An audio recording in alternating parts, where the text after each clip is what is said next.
The Black Cat. You are not going to believe this story, but it is a true story, as true as I sit here writing it, as true as I will die in the morning. Yes, this story ends with my end, with my death tomorrow. I have always been a kind and loving person. Everyone will tell you this. They will also tell you that I have always loved animals more than anything. When I was a little boy, my family always had many different animals round the house. As I grew up, I spent most of my time with them, giving them their food and cleaning them. I married when I was very young, and I was happy to find that my wife loved all of our animal friends as much as I did. She bought us the most beautiful animals.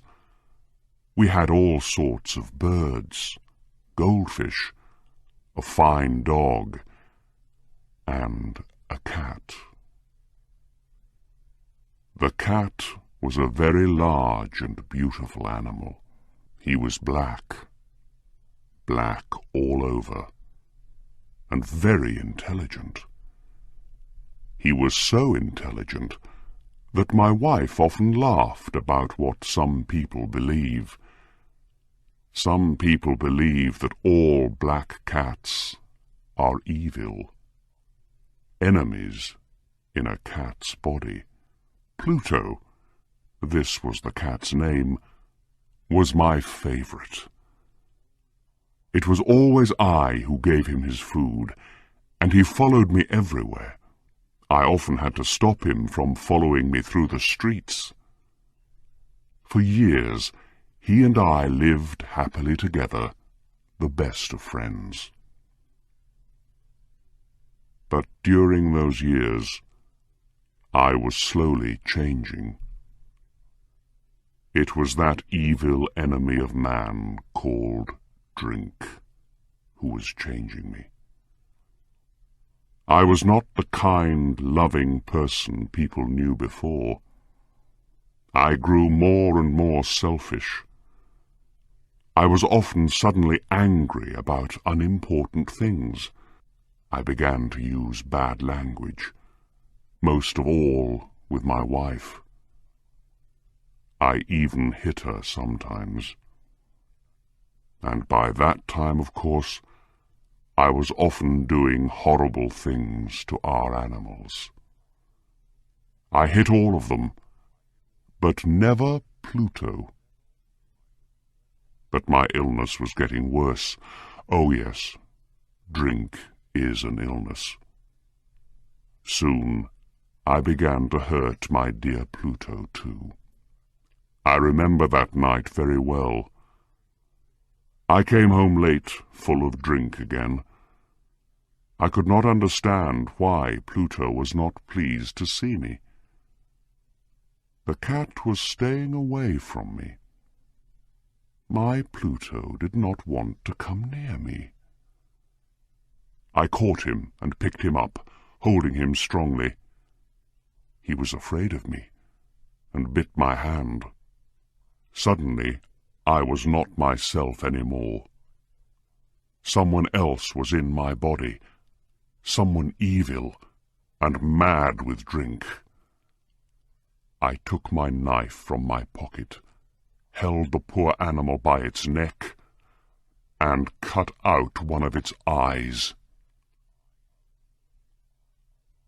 The next morning, my mind was full of pain and horror when I woke up. I was deeply sorry. I could not understand how I could do such an evil thing. But drink soon helped me to forget. Slowly the cat got better.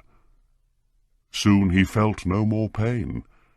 There was now only an ugly, dry hole where the eye once was. He began to go round the house as usual again. He never came near me now, of course, and he ran away when I went too close. I knew he didn't love me any more. At first I was sad. Then, slowly, I started to feel angry. And I did another terrible thing. I had to do it. I could not stop myself. I did it with a terrible sadness in my heart, because I knew it was evil. And that was why I did it. Yes, I did it because I knew it was evil. What did I do? I caught the cat and hung him by his neck from a tree until he was dead. That night I woke up suddenly. My bed was on fire. I heard people outside shouting, "Fire! Fire!" Our house was burning. I, my wife, and our servant were lucky to escape. We stood and watched as the house burned down to the ground.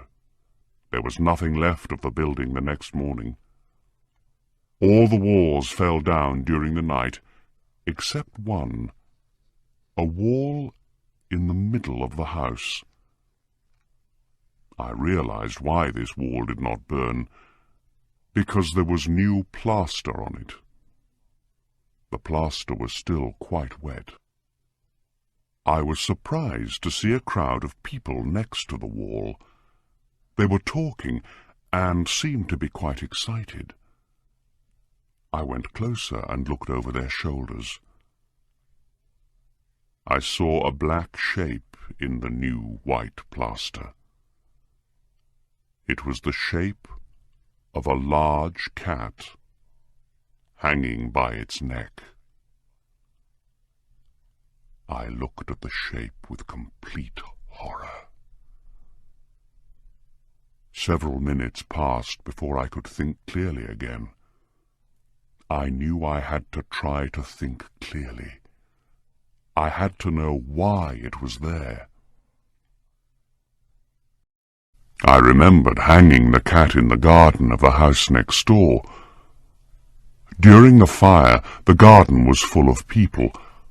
Probably someone cut the dead cat from the tree and threw it through the window to try and wake me. The falling walls pressed the animal's body into the fresh plaster. The cat burned completely, leaving the black shape in the new plaster. Yes, I was sure that was what happened. But I could not forget that black shape for months. I even saw it in my dreams.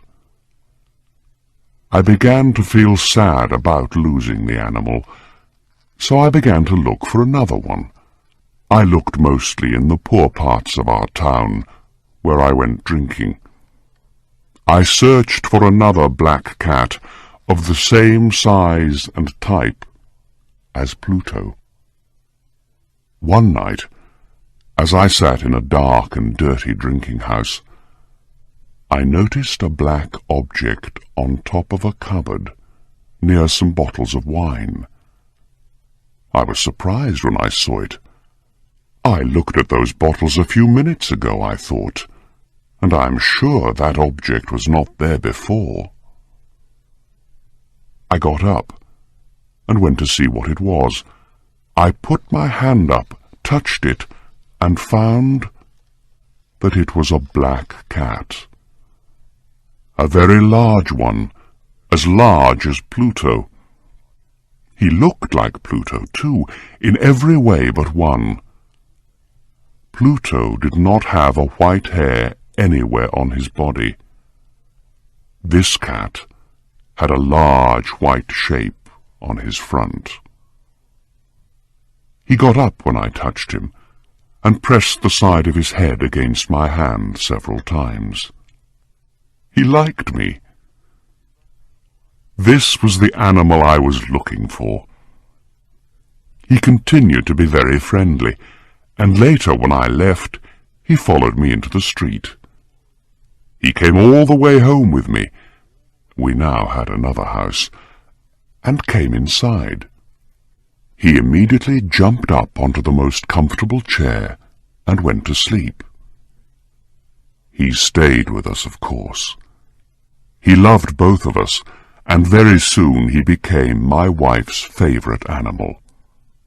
But as the weeks passed, I began to dislike the animal more and more. I do not know why, but I hated the way he loved me. Soon I began to hate him. But I was never unkind to him.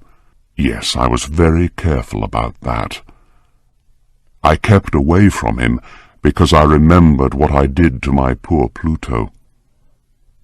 I also hated the animal because he only had one eye. I noticed this the morning after he came home with me. Of course, this only made my dear wife love him more. But the more I hated the cat, the more he seemed to love me. He followed me everywhere, getting under my feet all the time. When I sat down, he always sat under my chair. Often he tried to jump up on my knees. I wanted to murder him when he did this. But I did not. I stopped myself because I remembered Pluto, but also because I was afraid of the animal. How can I explain this fear? It was not really a fear of something evil, but then how else can I possibly describe it? Slowly, this strange fear grew into horror. Yes, horror. If I tell you why, you will not believe me. You will think I am mad. Several times, my wife took the cat and showed me the white shape on his chest. She said the shape was slowly changing. For a long time I did not believe her, but slowly, after many weeks, I began to see that she was right. The shape was changing. Its sides were becoming straighter and straighter. It was beginning to look more and more like an object. After a few more weeks, I saw what the shape was. It was impossible not to see. There on his front was the shape of an object I am almost too afraid to name.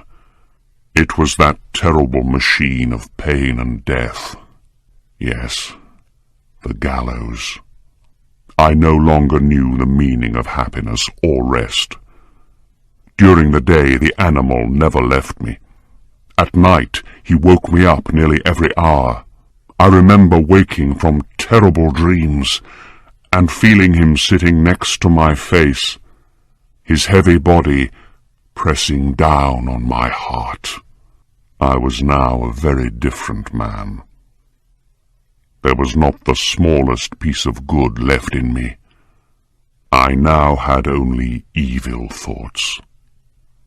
The darkest and the most evil thoughts.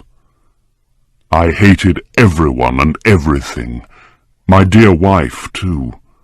One day she came down into the cellar with me to cut some wood. We were now too poor to have a servant.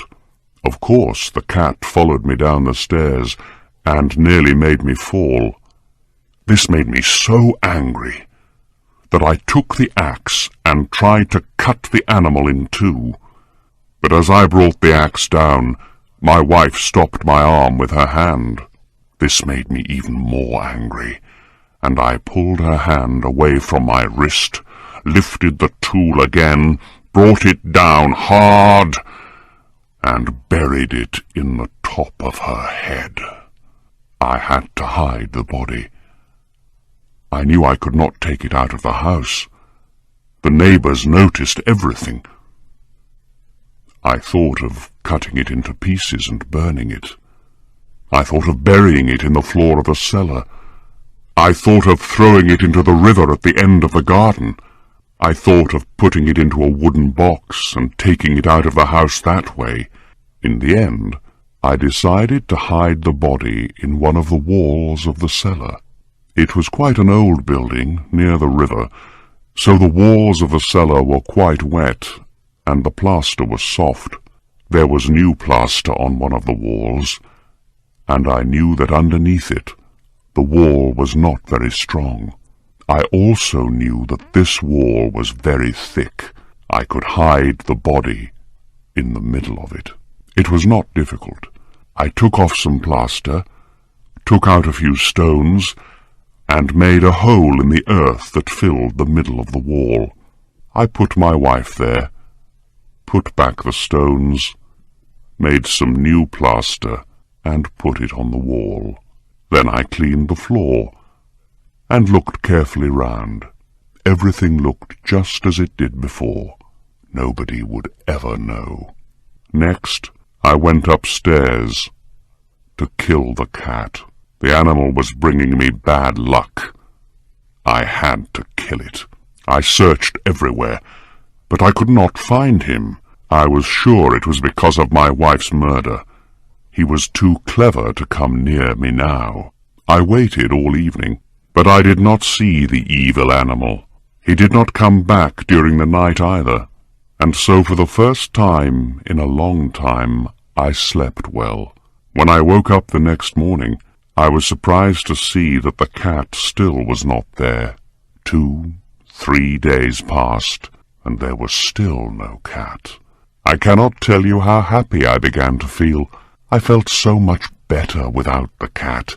Yes, it was he who brought me all my unhappiness, and now without him I began to feel like a free man again.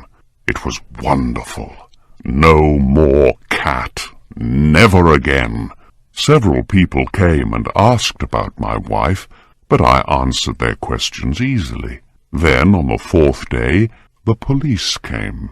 I was not worried when they searched the house. They asked me to come with them as they searched. They looked everywhere, several times. Then they went down into the cellar.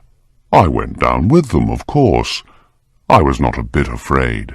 I walked calmly up and down, watching them search. They found nothing, of course, and soon they were ready to go. I was so happy that I could not stop talking as they went up the stairs. I did not really know what I was saying. "Good day to you all, dear sirs," I said. "Yes, this is a well-built old house, isn't it? Yes, a very well-built old house.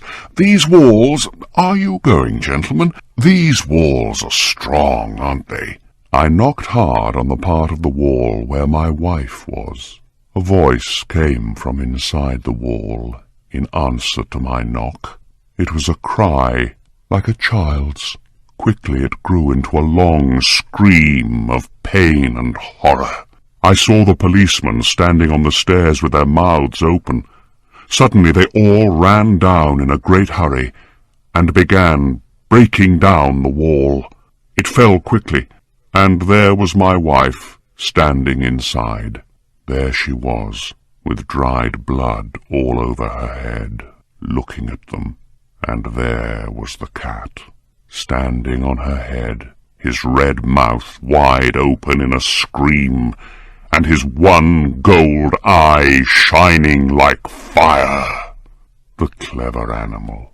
My wife was dead because of him, and now his evil voice was sending me to the gallows.